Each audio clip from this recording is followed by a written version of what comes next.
a dar paso el próximo mes, el mes de mayo, al módulo de cirugía oncológica general, en donde vamos a tener un simposio internacional de cirugía oncológica para que estén pendientes y se puedan conectar. También importante recalcarles, vamos a tener un taller de suturas como lo tuvimos el semestre pasado. Todavía no sabemos en qué fecha se van a dar, pero van a ser de pronto la segunda o la tercera semana del próximo mes de mayo y va a ser o un lunes o un viernes. Entonces, para que estén atentos, esta noche más tardecito vamos a montar la encuesta para que la vayan llenando. Y bueno, eso sería todo como anuncios, como reportes que les tengo que dar.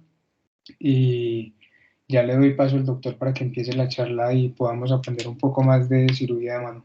Adelante, doctor, y muchas gracias por estar acá con nosotros.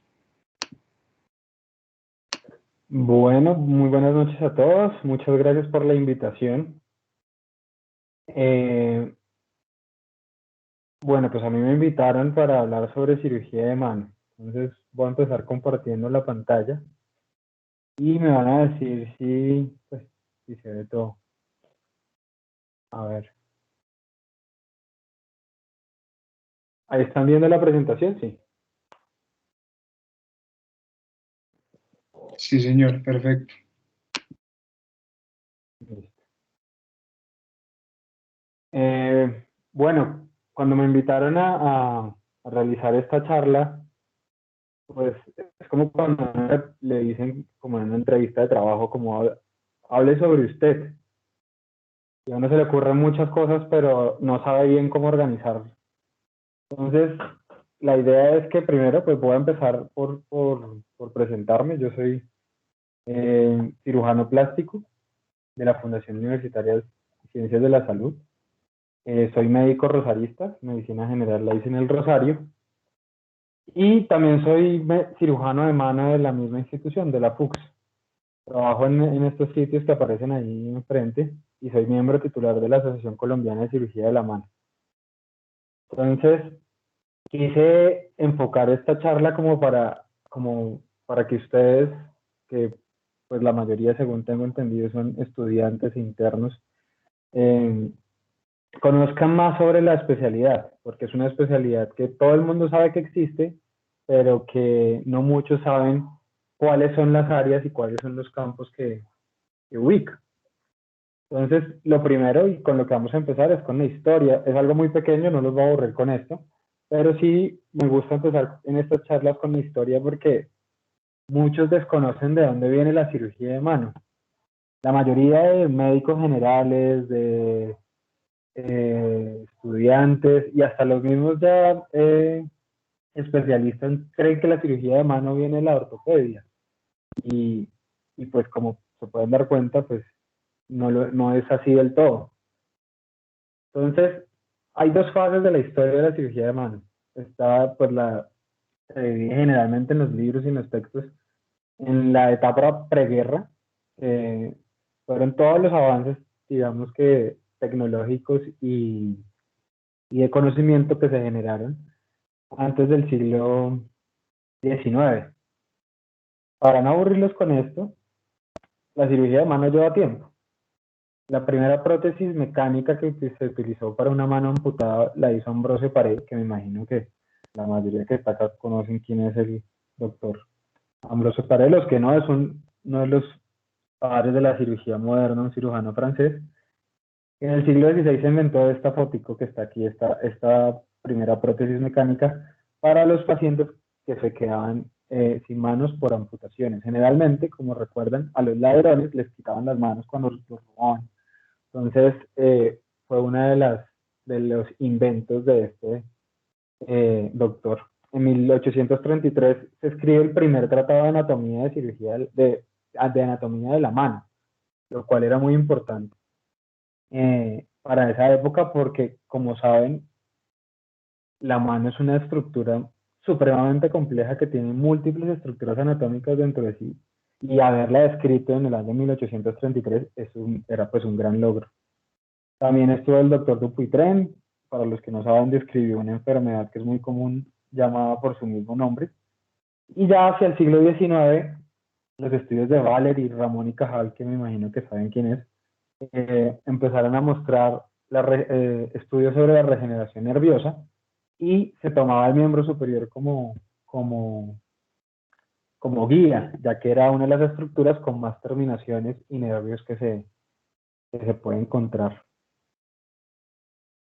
Luego viene la Segunda Guerra Mundial. Entonces, cuando ocurrió la Primera Guerra Mundial, se empezaron a dar cuenta que las lesiones de mano eran muy severas y que eran muy incapacitantes para los soldados. Entonces, el doctor Sterling Bunnell, que estuvo en la Primera Guerra Mundial, dijo, no, pues tenemos que hacer algo para este tipo de pacientes porque la mayoría de pacientes que tenían heridas en la mano de guerra terminaban o amputados o muertos por infección o por sepsis.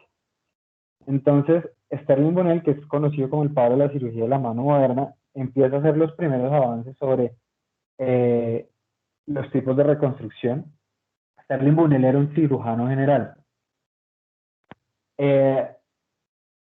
A este doctor, los militares le proponen un trabajo y es que él se dedicara a estudiar especialmente la cirugía de la mano y empezara a repartir ese conocimiento alrededor del mundo. Entonces él empieza a tener alumnos en Estados Unidos, en el Reino Unido, y terminan fundando lo que es la Sociedad Americana de Cirugía de la Mano en 1946. Y aquí es donde me quiero detener un poco para comentarles lo que les estaba diciendo al principio. La mayoría cree que la cirugía de mano es una rama de la ortopedia, pero tanto cirujanos plásticos como ortopedistas en esta época, que en esta época en sí el título de cirujano plástico o el título de ortopedista traumatólogo no era como tan oficial, la mayoría eran cirujanos de guerra y cada uno se fue como especializando en un área hasta que se empezaron a formar las diferentes especialidades. Entonces los cirujanos plásticos empezaron a dar las primeras bases y los primeros conceptos sobre cirugía reconstructiva de la mano, mientras los ortopedistas y los traumatólogos empezaron a mostrarnos cómo se debían manejar las lesiones óseas y el aparato articular en estos pacientes de la guerra. Pero no solo ellos, por ejemplo, esta Asociación Americana de Cirugía de la Mano no está formada solamente por cirujanos plásticos, ni ortopedistas, también por fisioterapeutas y personal de rehabilitación que para nuestra labor son una de las personas más importantes porque no sirve nada operar bien una mano si el paciente no se rehabilita bien, y hasta estaba formado por neurocirujanos, por toda la parte de reconstrucción nerviosa y del plejo braquial, de lo que vamos a hablar un poquito más adelante. Entonces todo esto era para mostrarles como un trasfondo de que la cirugía de mano es como una mezcla de muchas especialidades y de muchos conceptos que son bastante importantes para recalcar. Para llegar a hablarles cuál es el campo de acción de esta especialidad. Entonces tenemos el trauma y las infecciones, que son nuestro principal campo, porque es lo más frecuente. Lo que vamos a encontrar en urgencias, lo que ustedes como médicos generales, como internos, como residentes de otras especialidades van a encontrar. Están las enfermedades congénitas. Generalmente estas enfermedades congénitas de la mano también están asociadas a otras enfermedades congénitas de otras partes del cuerpo y resultan en enfermedades supremamente complejas y cautivantes y como que chéveres de estudiar. También obviamente tenemos la parte de tumores, ya sean benignos o malignos, la oncología del miembro superior. Tenemos patologías articulares, tenemos síndromes compresivos del miembro superior que están asociados mucho a enfermedades profesionales, a enfermedades laborales, y tenemos la reconstrucción nerviosa del miembro superior, que es uno de los temas más apasionantes, al menos para mí como cirujano de mano. Entonces, lo que yo traté, como les explicaba al principio, era muy difícil como tratar de abarcar todo lo que es nuestra especialidad, entonces traté de resumirlo en estas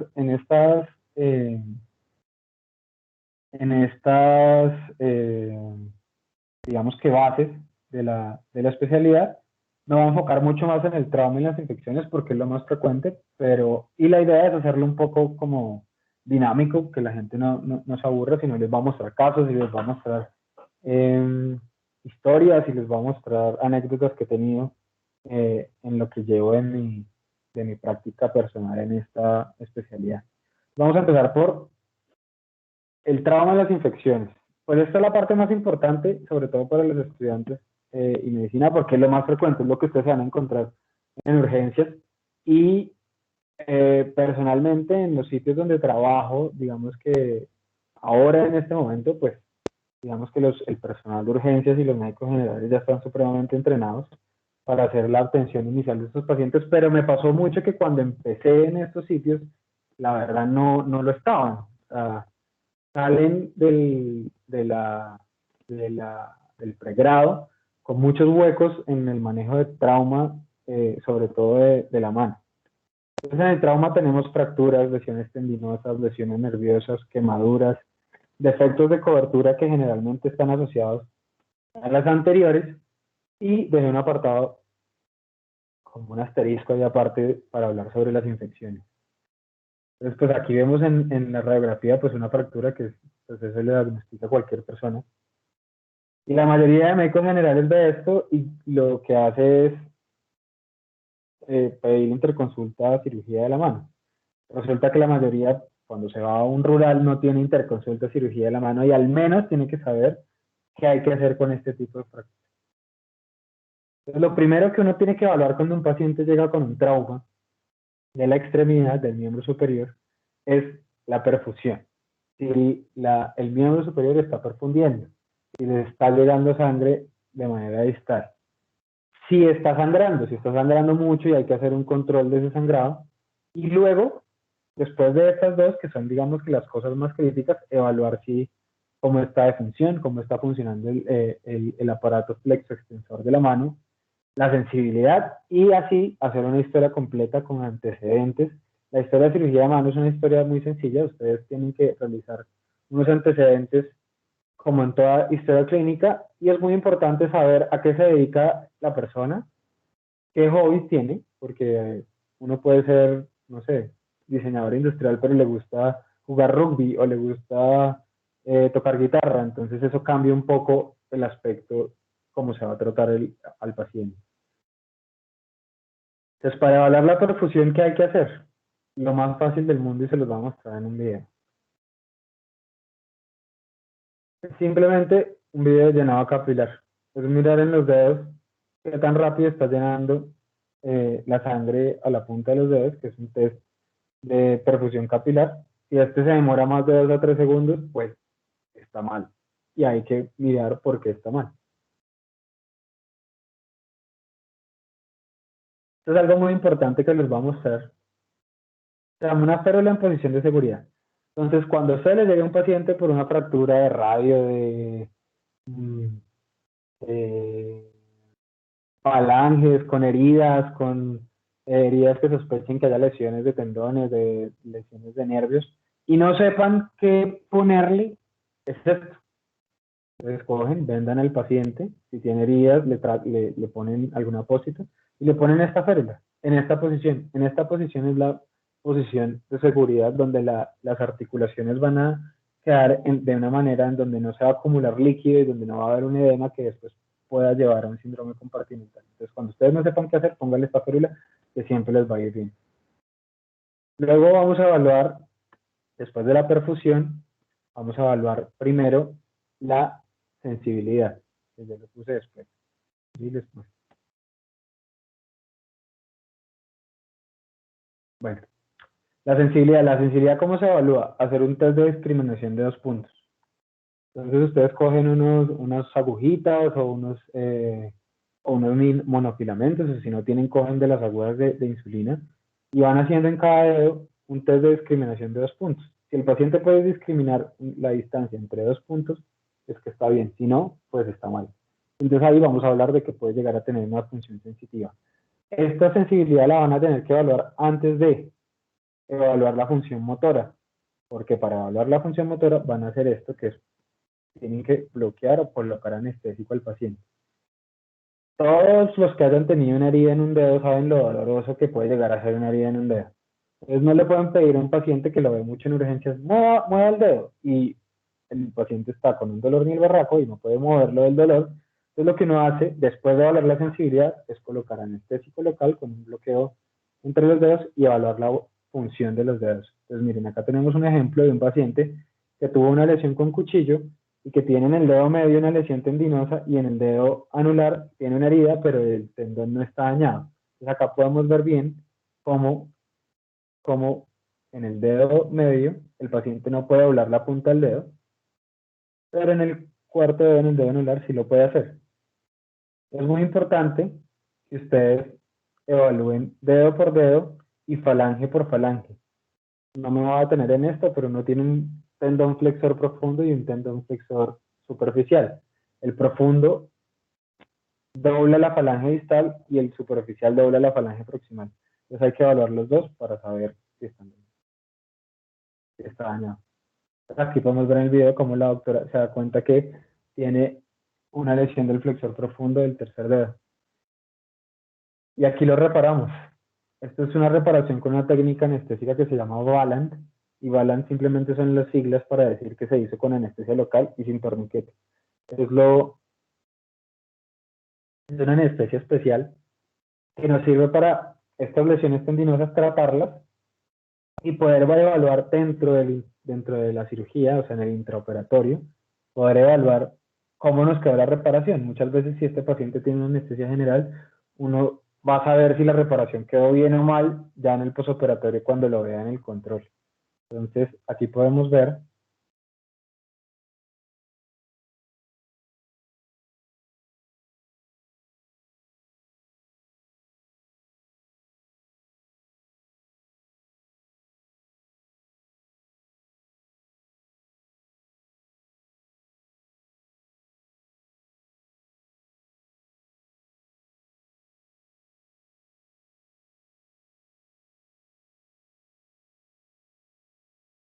pues como pueden ver, este paciente es el mismo anterior, y pues podemos ver que ya el paciente pues dobla bien su falange distal y pues tiene una recuperación óptima después de su accidente.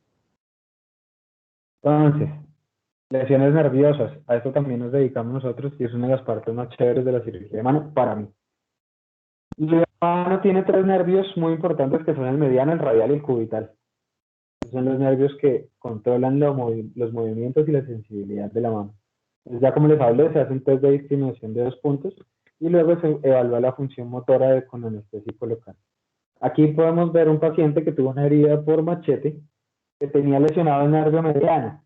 Cuando ustedes quieran evaluar el nervio mediano, si quieren saber si está bien, acá en este es el signo que tienen que buscar, que es el signo de la O. Si el paciente está haciendo este signo en la mano, como de OK, probablemente no tenga una lesión del nervio mediano porque no va a poder hacer este tipo de movimiento. Y acá vemos cómo el nervio está cortado totalmente. Pues obviamente este paciente tuvo también lesión, como pueden ver, tendinosa y de músculos, pero pues quería mostrarles que con microcirugía, con unas estructuras muy pequeñas del tamaño de un hilo, que esto es nylon de 8 ceros de calibre, se pueden reparar los nervios y miren cómo queda ya coaptado el nervio mediano. Esto se realiza con una magnificación con lupas porque uno tiene que ver los fascículos del nervio, que digamos que los fascículos sean concordantes el uno con el otro. El manejo de fracturas, entonces hay muchos manejos para manejar las fracturas. El primero es el manejo cerrado, que es cuando ustedes escuchan hablar de un manejo cerrado a un ortopedista o a un cirujano plástico, es que no se realiza cirugía. O no se abre, mejor dicho, no hay una incisión en el cuerpo, entonces lo que uno hace es reducir la fractura, es decir, colocar los huesos en la posición anatómica e inmovilizar al paciente y dejarlo en una férula y esto. Y está el manejo quirúrgico, que uno en el manejo quirúrgico puede mirarlo de muchas formas. Entonces, aquí por ejemplo tenemos un caso en donde se hizo un manejo cerrado, pero con una técnica mínimamente invasiva. Podemos ver que el dedo estaba pues supremamente fracturado, una fractura de la falange proximal del índice. Se redujo cerradamente con un clavo de Kirchner, y a este clavo de Kirchner o a esta guía se le colocó un tornillo canulado, recuperando completamente la forma del hueso. Entonces, esa es la técnica mínimamente invasiva. Acá tenemos otro caso de un paciente con una fractura de quinto metacarpiano, que es una de las fracturas más frecuentes de la mano. Y miren cómo logramos con un abordaje que esa incisión, ¿cuánto puede medir? 5 milímetros, 1 centímetro por mucho. colocamos un tornillo canulado recuperando completamente la forma del hueso. ¿Esto qué nos permite hacer? Cuando ustedes dejan un yeso en un paciente y le dejan un manejo cerrado, mínimo son 6 semanas del yeso. Entonces son un montón de tiempo el paciente recuperándose. En cambio con esto, cuando son pacientes, por ejemplo, este tipo era boxeador y por eso fue que se fracturó. Entonces un boxeador yo no lo voy a tener 6 semanas en un yeso y después sacarlo del yeso donde hay rigidez y ponerlo a rehabilitarse, sino con esto ya a la semana el paciente ya está moviendo y ya se puede empezar a rehabilitar. Cuando no se puede hacer esto, porque no en todos los casos se puede hacer esto, tenemos la técnica abierta, que podemos ver cómo abrimos todo el aparato extensor y ubicamos la fractura, hacemos una reducción abierta de la fractura y acá podemos colocar una placa de titanio con tornillos bloqueados para mejorar la fractura de nuestro paciente.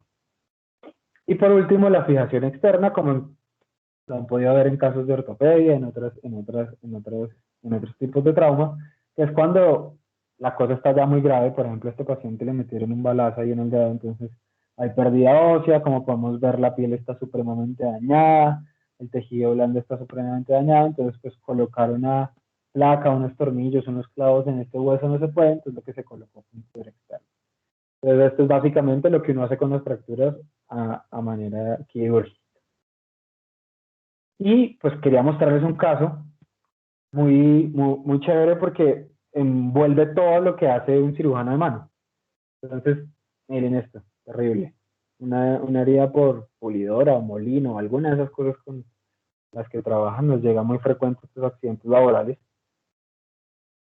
El paciente metió la mano en un molino, si no estoy mal, y tuvo esta lesión, pues que está gravísima y uno la ve en urgencias y se alarma. Entonces, si a ustedes les llega a este paciente, y nuevamente ustedes no lo van a operar, lo que tienen que hacer es que colocarle una férula en posición de seguridad en lo que permita el paciente y remitirlo rápido para que lo valore uno de nosotros. Entonces aquí llevamos el paciente a cirugía y pues lastimosamente no se pudieron salvar los dedos del medio porque pues estaban muy dañados y lo único que se pudo salvar fue el pulgar y el dedo meñique. ¿Qué es lo más importante para una mano? Conservar su función de pinza. La pinza es la que nos diferencia de los simios y es la que nos hace unos seres un poco más evolucionados, al menos en esa parte. Y lo que quisimos hacer con este paciente fue salvar el pulgar a toda costa. ¿Y por qué uno tiene que salvar el pulgar? Porque el pulgar es el dedo más importante de la mano.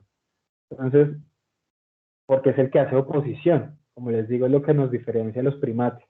Entonces, al hacer oposición, ustedes pueden agarrar un vaso, pueden agarrar un cepillo de dientes, pueden agarrar un lápiz. Si ustedes no tienen oposición, pues no van a poder hacer esto. Entonces le salvamos el pulgar a toda costa y reconstruimos la parte de tejidos blandos con los mismos colgajos de piel. Fijamos el hueso del pulgar con un clavo para estabilizarlo y así este es el resultado inicial del paciente.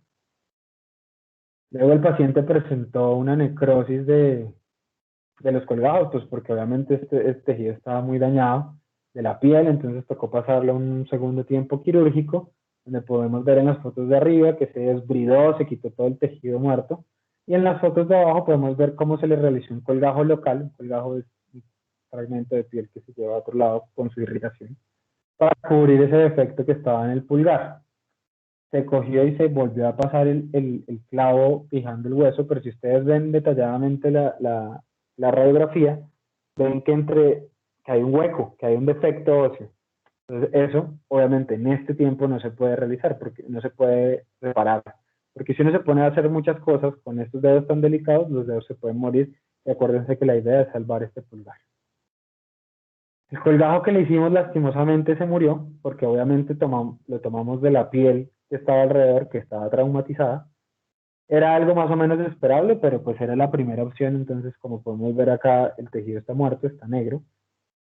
Entonces se llevó a un tercer tiempo quirúrgico, donde se quitó todo este tejido muerto. Podemos ver cómo ya se quita todo el tejido muerto y se puede ver el defecto óseo. Entonces acá es donde vamos a hablar de defectos de cobertura. Este paciente pues tiene un defecto de cobertura, le falta piel a nivel del pulgar y le falta hueso. Entonces lo que hicimos fue hacer un colgajo a distancia, es un colgajo inguinal basado en la perforante de la arteria ilíaca, de la ilíaca externa. como lo ven diseñado ahí en el abdomen del paciente. Entonces, acá levantamos todo el colgajo y como estamos ahí en la cresta ilíaca, de paso, pues le cogimos y le abrimos la cresta ilíaca y le sacamos este fragmento de hueso. Le sacamos este fragmento de hueso, ¿para qué? Pues para llenar el hueco que le faltaba. Colocamos ese fragmento de hueso, podemos ver ahí en la radiografía cómo se coloca el injerto y se fija con 2 clavos cruzados para darle estabilidad. Y luego obviamente toca cubrir ese hueco, que es lo que hicimos con el colgajo. Esto es un colgajo a distancia en 2 tiempos quirúrgicos, es decir, uno coloca al paciente ahí, lo deja más o menos entre 3 semanas, entre 2 a 3 semanas, a veces un mes, dependiendo de cómo vaya la evolución del paciente, y luego lo libera. Ese es el segundo tiempo, donde ya liberamos al paciente de la parte del abdomen y vemos cómo se reconstruye completamente el efecto cutáneo que tiene el paciente. Muchos dirían, pero bueno, ¿para qué le va a servir a este paciente tener esos dedos ahí chuecos y solamente 2 dedos? De pronto era mejor amputarle la mano. Pues yo no estoy tan seguro de eso y pues este video nos va a mostrar cómo le podemos mejorar la vida a un paciente. Miren cómo el paciente coge un objeto de buen tamaño después de una serie de rehabilitación y de terapia física. El paciente logra recuperar ¿qué? Lo que les había dicho hace poco, la función de pinza. Entonces, pregúntense qué hubieran preferido ustedes, si les amputaban de una vez toda la mano y no lo sometían a toda esta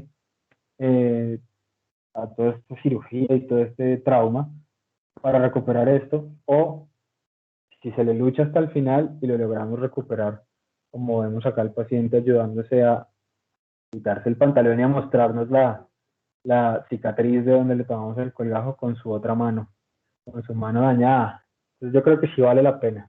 Y pues a esta vez nos dedicamos los cirujanos de mano. Este caso lo quise presentar de primero porque pues muestra todo, muestra hueso, muestra piel, muestra tendones, muestra todo lo que hacemos nosotros para mejorarle la vida a los pacientes. Las quemaduras, por ejemplo, mira, esta es una niña que tenía como 3 años, se quemó con agua caliente.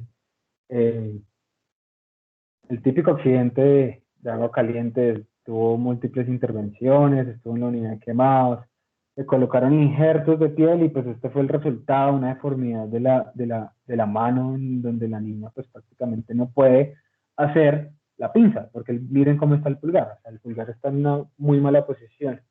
Entonces, lo que hicimos acá fue quitar toda esa cicatriz, liberar toda esa cicatriz, colocar el pulgar en una posición de útil. Y si nosotros volvíamos a injertar a este paciente, pues iba a tener el mismo resultado. Entonces, aquí nos valimos de tecnología y usamos una matriz dérmica, una tecnología pues no tan reciente, pero muy buena, en donde esta matriz dérmica celular es una, como su nombre lo dice, es una dermis artificial que se coloca ahí para, digamos que adecuar el lecho, en donde podemos volver a colocar unos injertos. Y aquí vemos cómo el pulgar está en una buena posición. Esta matriz dérmica se quita como a los 15 días y lo vemos así, miren cómo el tejido se ve rosado, se ve bonito, a diferencia de como estaba acá. Se ve rosado, se ve bonito, listo para injertar. Injertamos al paciente, le tomamos unos injertos de piel y la niña pues digamos que lleva una buena evolución. Les debo las fotos del posoperatorio, pero así se ve en el intraoperatorio. Y por último, en esta parte de las traumas de infecciones, pues, por último, de las infecciones. Esto es muy frecuente, lo manejan muchas veces los médicos generales, les dan antibióticos, les dan salida y pues a veces no es el manejo adecuado. Entonces acá les tengo 3 casos distintos. Uno es el típico flegmón, o ese se llama paroniquia, que es el dedo medio, que fue el típico el que se sacó el cuerito y pues, se le infectó. Entonces llegando el médico general que le da ahí un poquito de pus, pero dice, no, pues ahí uno le coloca dicloxacilina o alguna de esas cosas y lo manda para la casa. Esto toca drenarlo de una vez, o sea, como dicen en cirugía general y en la mayoría de especialidades, absceso que no se drena, absceso que no mejora. Entonces, el tratamiento de los abscesos de este tipo de infecciones siempre va a ser drenar, antibiótico y una adecuada curación con antibióticos tópicos locales. El segundo caso, que es el de la mitad, es un panadizo herpético. este sí no lo tienen que drenar. Esto es una infección típica por herpes virus simple tipo 1, donde van a ver las típicas vesículas como las que salen en el labio, pero en los dedos. Donde ustedes lo drenen, lo que están haciendo es espaciando un poco más la infección. Y al otro lado, en la otra esquina, tenemos a una infección grave, una infección severa, un absceso de la mano, lo cual es una urgencia quirúrgica y tienen que manejarse de una vez con un drenaje y un desbriamiento de estas lesiones. Generalmente se dan tipos en pacientes inmunosuprimidos, diabéticos o con alguna comorbilidad. Es muy raro que no le dé. Pero pues, esos son los 3 casos. Aquí les quiero mostrar este caso, cómo lo manejamos. Entonces, este es un paciente que tenía como 75 años, tenía enfermedad renal, tenía diabetes, tenía toda la Harrison encima del señor, toda la medicina interna. Y pues tuvo una lesión, no se sabe muy bien cómo, si fue una punción o algo, y pues se pegó una infectada de raca y hizo un absceso. Se le drenó el absceso, ya se había comprometido los tendones extensores de la mano y pues lo que ustedes ven en la figura del centro es los metacarpianos expuestos. Entonces a esto se le hizo un lavado muy importante y se le colocó un sistema de presión subatmosférica, que ya la mayoría lo deben conocer, o un BAC, que llaman pues mal llamado porque eso es una marca, pero es un sistema de presión subatmosférica. Principalmente para cerrar el defecto, para evitar mayor contaminación, como un cierre temporal, mientras logramos estabilizar al paciente y ser llevado a un proceso reconstructivo. En él, cuando ya se controla la infección, hicimos una reconstrucción con un colgajo de la arteria radial, basado en la arteria radial. La arteria radial, que es donde tomamos el pulso en la cara radial del antebrazo, diseñamos un colgajo y donde la llevamos con toda la arteria para el defecto. Lo tunelizamos y lo pusimos en el defecto. Y miren acá cómo queda. El área donde tomamos el colgajo se le colocan unos injertos de piel y cómo logramos que se lleve un tejido con su irrigación propia para cubrir el defecto, teniendo pues un muy buen resultado, tanto estético como de cobertura. Esta es otra que es muy importante que ustedes la conozcan, que es la fascitis necrotizante. Esta es una urgencia médica, o sea, si el paciente no se le trata en las primeras 24 horas, probablemente hay unas escalas que hagan de cuenta que es como el Apache de la pancreatitis, pero para esto que se llama el L-RINEC. Entonces, al ver estos pacientes, este paciente tuvo un trauma súper bobo. Se pegó con una aguja de de una máquina para zapatos. Y pues no sé qué tenía esa aguja, pero a las 6 horas el paciente tenía la mano de este tamaño, súper hinchada. Si ven el brazo, ya tiene unas plictenas, tiene unas ampollas, tiene el brazo mucho más ancho e inflamado. Como el paciente es morenito, pues los cambios de fascitis necrotizante que uno lee en los libros, que piel violácea, morada, acartonada, pues no se podían ver muy bien. Pero pues un paciente con ampollas en el brazo, con el brazo hinchado, uno generalmente siempre toma una radiografía para mirar que no haya gas, porque la mayoría de gérmenes que producen fascitis necrotizantes son gérmenes productores de gas, como el Clostridium perfringens.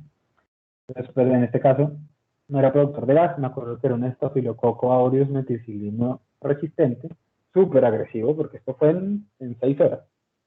Entonces el paciente se lleva a una fasciotomía, se libera en todos los compartimentos porque estaba haciendo un síndrome compartimental y se drenó más o menos unos 450 centímetros de pus. 450 centímetros de pus es casi medio litro, solo pus. Entonces este tipo, si no se le hacía esto inmediatamente, probablemente o perdía el brazo o se moría, porque el paciente obviamente llegó con leucocitosis, neutrofilia, PCR aumentada y bueno, todo lo que se pueden imaginar. Después de múltiples lavados, de tratamiento antibiótico con antibióticos de amplio espectro, se logró este resultado donde ya pudimos lograr cerrar al paciente y ponerlo a rehabilitar en su casa para que después pudiera empezar a trabajar nuevamente. Entonces aquí terminamos toda la parte de trauma e infecciones. Quisiera hacer un stop para saber si tienen preguntas. Doctor, yo tengo una pregunta. Quería preguntar acerca de los tipos de heridas que nos presentó de estos traumas, tanto por infecciones, quemaduras, por, no sé, lesiones con armas de fuego o arma blanca. ¿Cuál de estas es la más difícil de abordar y cuál de estas tiene un mejor pronóstico? Pues mire, eso depende, o sea, si usted coge y le meten un balazo, pero el balazo le roza, pues es más fácil manejar un balazo que un trauma con cuchillo. Las heridas por armas de fuego son las que causan más destrucción local.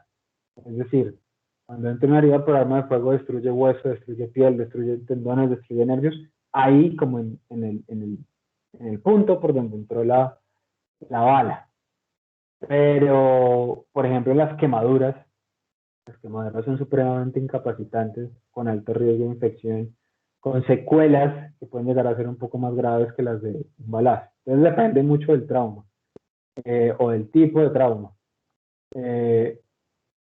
Generalmente las que causan como un peligro de pérdida de la extremidad o de la vida en sí son las infecciones, ¿no? Entonces yo creería que son las que primero las alarmas se deben prender cuando ustedes ven un tipo como el que acabamos de ver. O sea, que probablemente llega a un sitio donde no sepa mucho y, no sé, le empiezan antibiótico, le sospechan que el paciente se quemó y empiezan a tomarle ecografía y TAC y, y ciertas cosas, pero, pero creería que es algo que se debe saber manejar y que un médico general, mejor dicho, un médico general está en un pueblo y ve un caso de estos y él no se puede poner a esperar que salga una remisión a cirugía de la mano ni nada, sino que tiene que actuar rápido y llevarse el rápido al paciente donde lo puedan atender de una mejor manera. Entonces yo creo que depende mucho del tipo de trauma. Las lesiones tendinosas, por ejemplo, son lesiones que son supremamente capacitantes y que la recuperación generalmente es mínimo, por bien que le vaya, son 2, 3 meses. Y pues tener una persona de 25 años que trabaja por la familia y que hace todo incapacitado 3 meses es duro. Entonces ahí pues hay de dónde escoger. ¿Alguien tiene Listo, alguna doctor. otra pregunta? Perfecto. No sé si de pronto alguien más quiera preguntar. En el chat, es que yo no, como no puedo ver el chat, no sé si alguien haya preguntado algo. Por ahora en el chat no hay ninguna pregunta, pero tenemos una pregunta que hacen por el grupo que tenemos por WhatsApp. Es ¿cómo se determina el manejo de una herida? Si se da por manejo cerrado o abierto. ¿Cómo así? ¿De una herida o de una fractura? De una fractura. Ah, ok. Pues depende, o sea, si la fractura, digamos, es una fractura simple, o sea, un trazo simple, trazo único, que no es inestable, si usted coge y la reduce, reducir es colocar el hueso en la posición que está y eso se mantiene así, pues probablemente se beneficie de un manejo cerrado. También depende, ¿no? O sea, como le mostraba yo ahí, un boxeador pues no puede esperarse 6 semanas a recuperarse, entonces dependiendo de la actividad del paciente, uno a veces decide operar o no operar. Si es una abuelita de 89 años con todas las enfermedades del mundo, pues probablemente se beneficie mejor de que el hueso sane con una férula de yeso y que no requiere un tratamiento quirúrgico, pero generalmente pues tienen ciertas indicaciones como la estabilidad de la fractura, si hay compromiso no articular, dependiendo de la ocupación del paciente, dependiendo de la demanda funcional del paciente, es que uno determina si una fractura es quirúrgica o no. Bueno, entonces ya lo que vamos a hablar ahorita pues ya es un poquito más resumidito para no aburrirlos tanto. Entonces vamos a hablar de las enfermedades congénitas. Congénitas, pues que se nace con ellas, generalmente puede o no ser de carácter hereditario o genético. Y tenemos varias, aquí les puse las más, como las más importantes. La polidactilia, que es, como su nombre lo indica, tener un dedo de más. La sindactilia, pues, es tener unión de los dedos, o sea, que la persona nazca con dedos unidos. Clinodactilias y camptodactilias, que son enfermedades congénitas muy puntuales, son deformidades de las falanges. En el nacimiento, la mano hendida, que es, hagan de cuenta como el labio fisurado, como el labio hendido, pero en la mano. Entonces no hay un adecuado desarrollo de la mano y se genera una hendidura dentro de la mano. Y duplicaciones como la que vemos aquí en la pantalla, que es una mano que se llama una mano en espejo. Y es básicamente que el paciente tiene tiene como más de 6 o 8 dedos y que pues, se comporta como un espejo como lo estamos mirando ahí en la foto.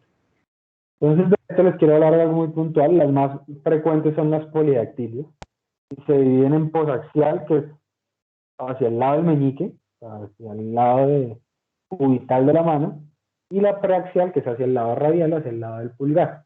La más frecuente es la posaxial, que esto creo que lo hemos visto muchas veces, que es el típico niño que nace como con un ñoquito ahí en el quinto dedo y pues que algunas mamás cogen y lo amarran con un pelo y este ñoquito se cae, o hay algunos que llegan a nosotros que toca operar, o como podemos ver en la parte de abajo, es una duplicación o una polidactilia del pulgar, el paciente tiene 2 pulgares, entonces en este caso pues ahí vemos cómo se reconstruye, se quita el pulgar y se genera una apertura de la comisura para que el paciente pueda hacer una mejor oposición.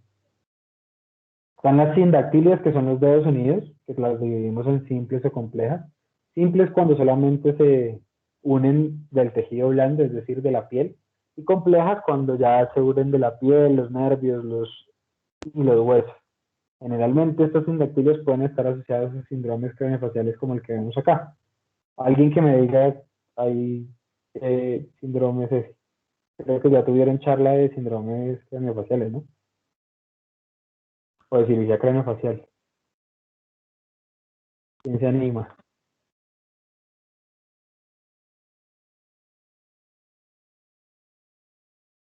¿Nadie? Bueno.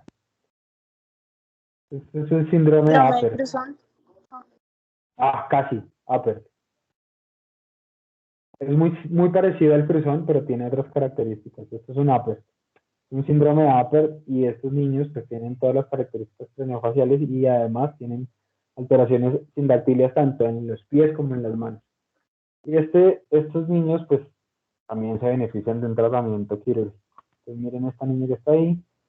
Vemos acá cómo se diseña la separación de los dedos. Vamos a separar los dedos por tiempos. Y acá vemos el resultado de la niña. Esto es después de más o menos unas 4 o 5 intervenciones. Entonces creo que vale la pena, ¿no? ¿Qué opinen? Llevar de esta manito a esta. Probablemente no sea muy funcional, pero al menos estéticamente sí es es un resultado bastante satisfactorio. Entonces separamos los deditos de las sindactilias.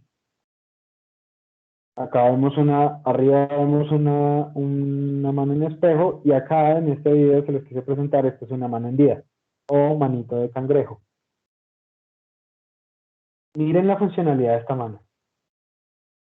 Entonces este niño lo llevamos a una junta quirúrgica porque obviamente los papás, obviamente por el bullying, por toda la parte social que implica estas deformidades, querían que lo operáramos.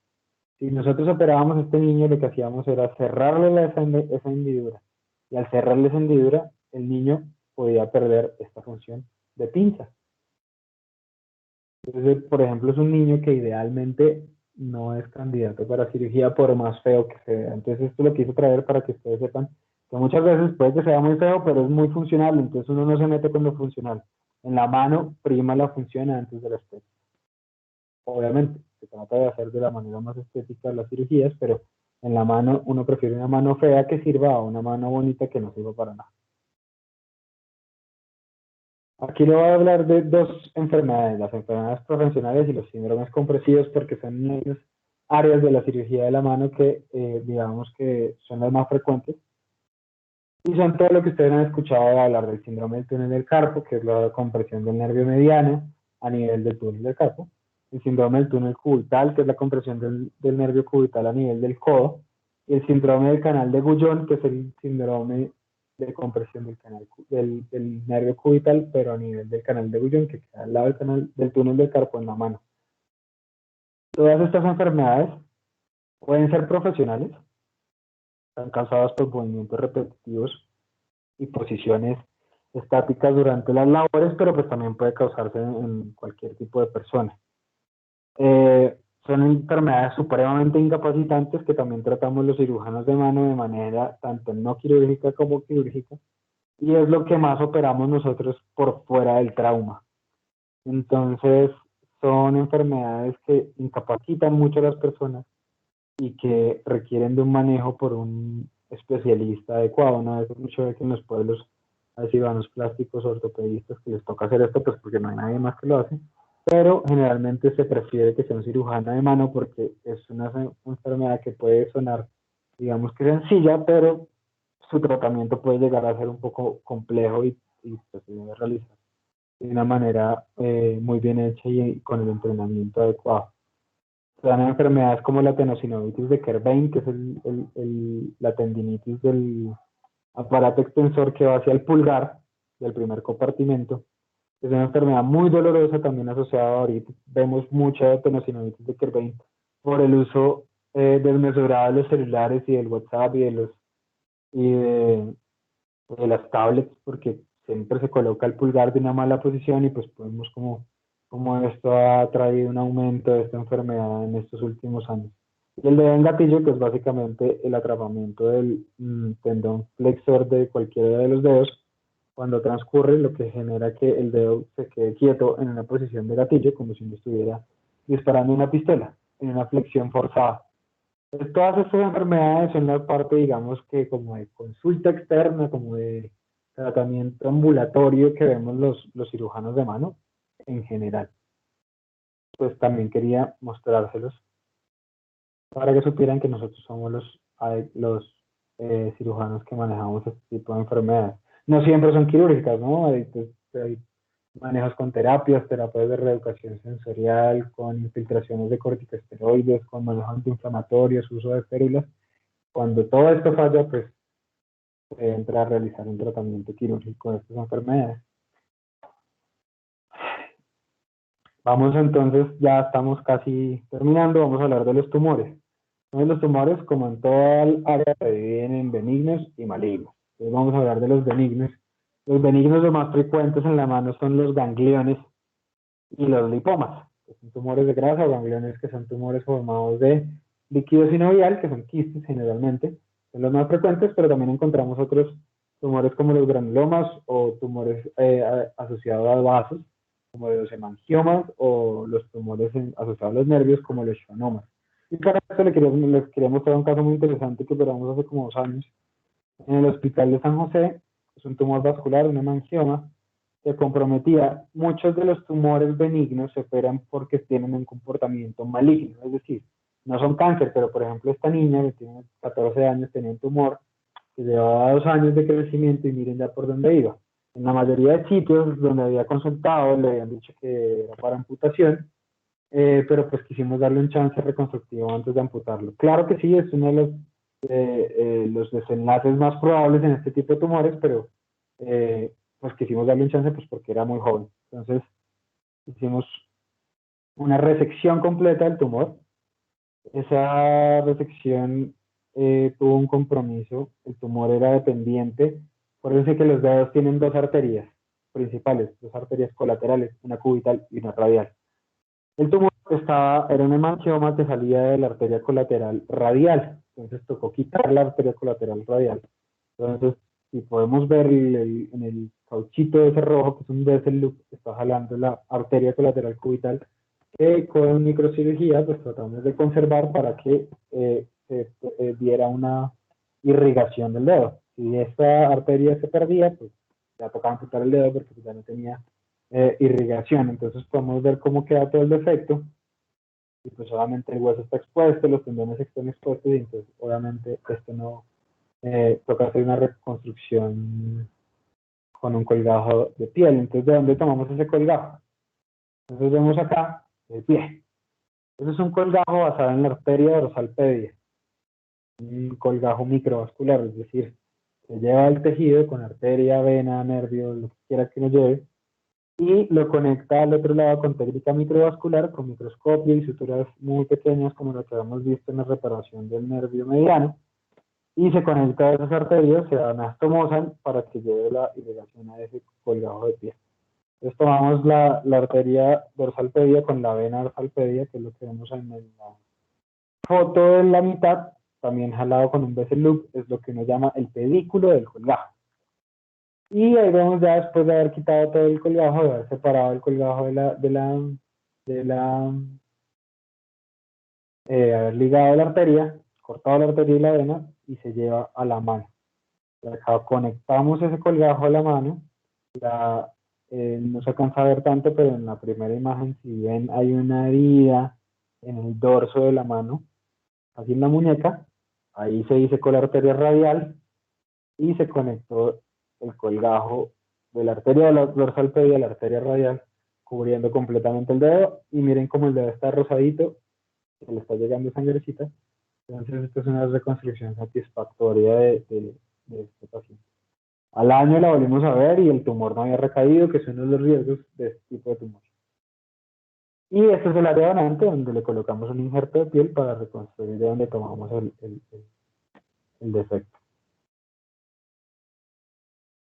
Acá tenemos tumores malignos. Generalmente los tumores malignos del miembro superior son el cáncer de piel, es el carcinoma, se divide en el carcinoma vasocelular, el escamocelular y el melanoma, y hay otras variantes, y hay otros tumores como el osteosarcoma o como el condrosarcoma, que son un poco menos frecuentes. Entonces acá vemos una paciente con un carcinoma escamocelular de la mano. Vemos el área de resección, generalmente uno tiene unos márgenes oncológicos que tiene que respetar. El escamocelular son más o menos entre 1 a 2 centímetros. Entonces quitamos el tumor más 2 centímetros de piel. Acá diseñamos un colgajo de la arteria radial, de las perforantes de la arteria radial, para lograr la cobertura, porque pues obviamente si ustedes quitan todo lo que está en el círculo negro arriba en la mano, pues va a quedar un hueco bien grande.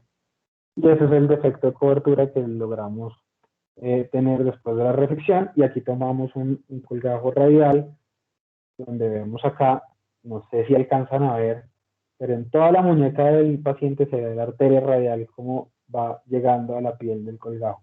Y acá en el colgajo levantado en la figura del lado izquierdo, se ve la vena que va llevando el flujo vascular del colgajo.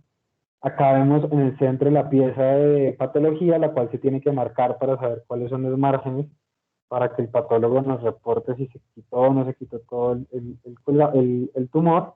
Hicimos una reconstrucción con este colgajo, miren cómo se logró cubrir completamente el defecto, y el antebrazo pues lo injertamos también para cubrir el defecto de donde se toma el colgajo.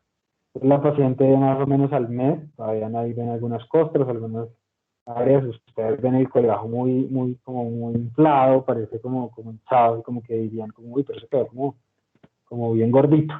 Pero acabamos la paciente más o menos a los 6 meses de la reconstrucción con un resultado oncológico satisfactorio. La paciente se le retiró todo el tumor después del resultado nos llegó de patología, y vemos un resultado estético bastante aceptable con el colgajo ya no tan inflado, ya no tan edematizado, y que además, como habíamos hablado, con una buena función de la mano. No se le alteró la extensión de los dedos, ni la extensión del pulgar, ni la extensión de la muñeca. Entonces creo que es un buen resultado y se los quería mostrar para hablar sobre los tumores de piel.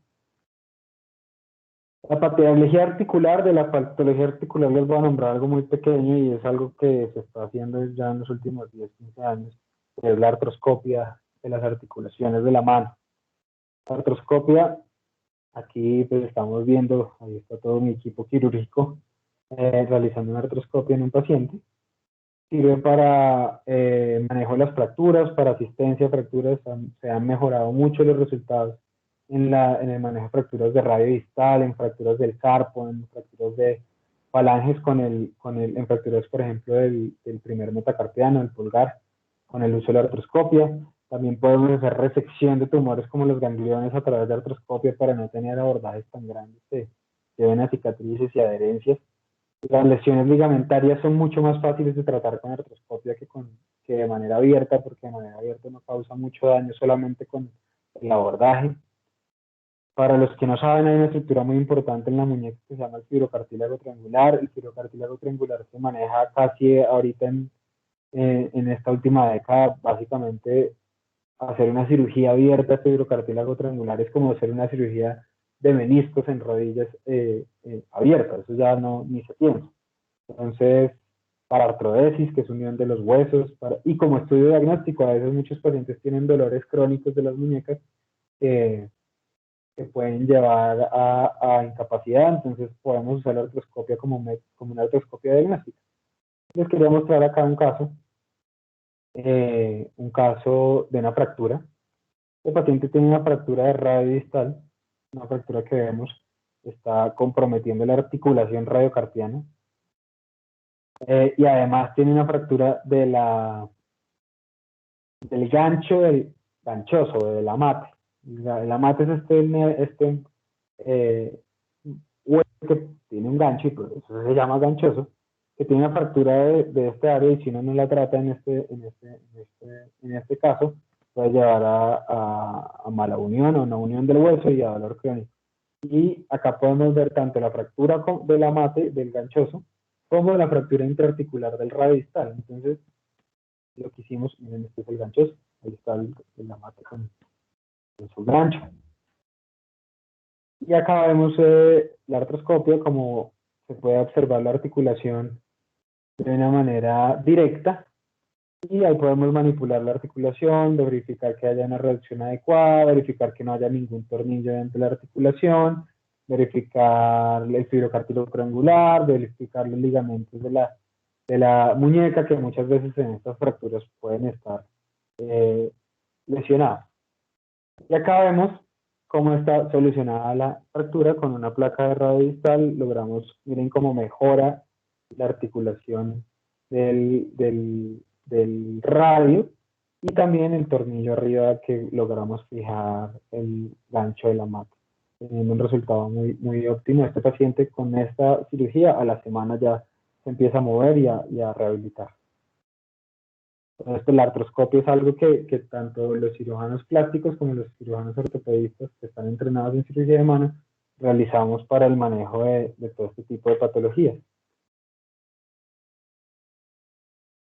Y por último, les quería hablar de la reconstrucción nerviosa, que para mí es una de las áreas de la cirugía de mano más apasionantes, ya que es un área que a nadie le gusta, ni a los ortopedistas básicos, ni a los cirujanos plásticos también básicos no les gusta, porque es un área muy compleja, que a veces uno no obtiene los resultados como esperados, pero que sí, cuando se obtienen, digamos que es un resultado muy satisfactorio. Entonces, básicamente la reconstrucción nerviosa es la reconstrucción microquirúrgica del plejo braquial o de sus ramas. El plejo braquial es el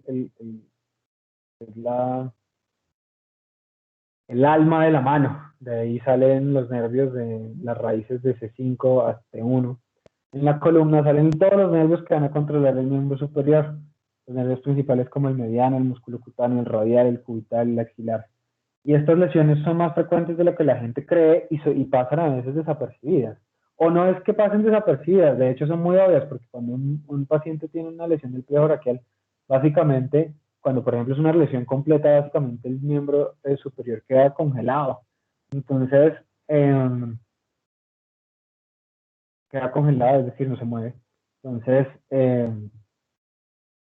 pero hay esa rara como concepción, como no sé cómo se dice eso, como conocimiento o desconocimiento, es que a los pacientes que llegan a urgencias, a consulta externa, los del médico general, los ve hasta el mismo ortopedista o el mismo cirujano plástico y ve que tiene la lesión del plejo braquial y lo mandan a esa terapia. Y el 98% de las lesiones del plejo braquial son quirúrgicas y no se deben mandar a terapia, tienen que tratarse. Entonces, y tiene que tratarse rápido. Un plejo braquial de más de 6 meses es un plejo braquial que se considera abandonado y que tiene unas muy pocas probabilidades. las secuelas de una lesión del plejo braquial son muy, muy grandes y muy incapacitantes, entonces uno tiene que abordar estos casos de una manera rápida. Entonces les quería mostrar dos casos. Tenemos a este paciente que tuvo un trauma cerrado, el paciente tuvo un accidente en moto y tuvo como una tracción del plejo braquial, y miren cómo tiene la función.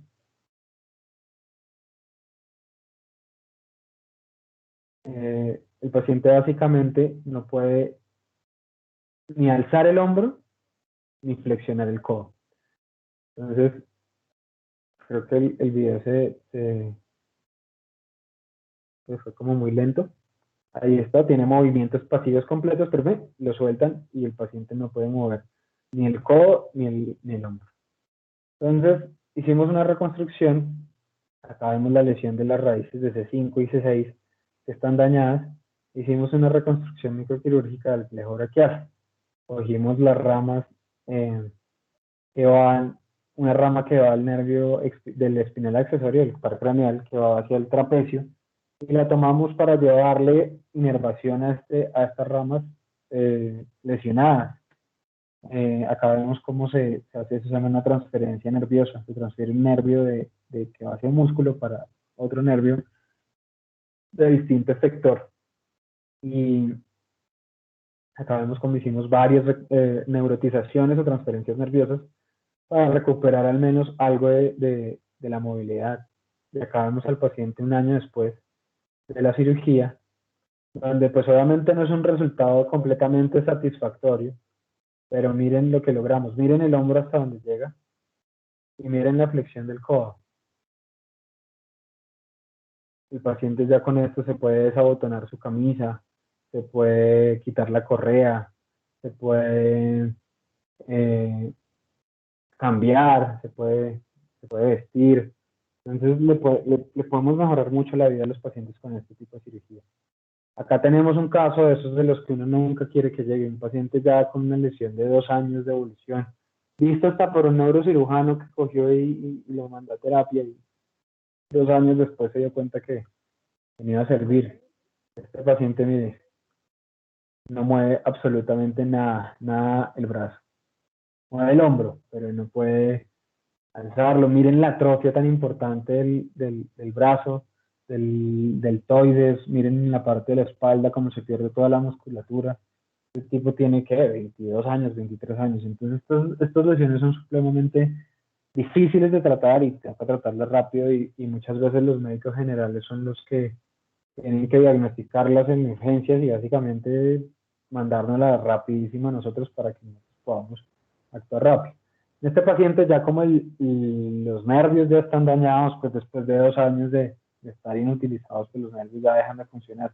Y además también los músculos efectores también ya se atrofian y no sirven para nada, pues se le hizo una reconstrucción secundaria del plejo braquial, la cual hicimos con un colgajo libre, más o menos similar a lo que hicimos con la paciente del hemangioma, del tumor en el dedo, y es tomar un tejido del otro lado y llevarlo microquirúrgicamente. En este caso cogimos el gracilis, el músculo gracis, que es uno de los aductores de la pierna, del muslo, y lo llevamos, este es el músculo, vemos cómo está su pedículo, arteria, vena y nervio.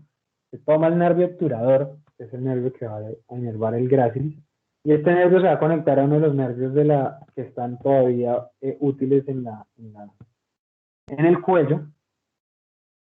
Acá buscamos el nervio, buscamos el mismo espinal accesorio que tomamos para la reconstrucción del anterior paciente, y lo conectamos al nervio obturador, a este nervio espinal accesorio, y conectamos la arteria que es la rama descendente de la